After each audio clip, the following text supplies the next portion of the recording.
దుష్ట సాంగత్యము మంచి నడవడిని చెరుపును. 15వ అధ్యాయంలో ఉంటది కదా కొరింథీ పత్రికలో 33 వచనాల్లో. దుష్ట సాంగత్యము మంచి నడవడిని చెరుపును అంటే దాని అర్థం ఏంటి చెప్పండి? నీ కుమారుడు మంచోడే, అవును మంచోడే, దేవుడు కూడా అదే అంటున్నాడు. నీ కుమారుడు నీ కుమార్తె మంచిదే, కానీ మంచి నడవడిని చెరిపేస్తుందట. ఏది? దుష్ట సాంగత్యం.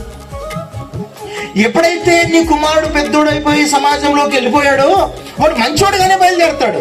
దేవుడు చాలా జాగ్రత్తగా రాయించాడు చూసారా.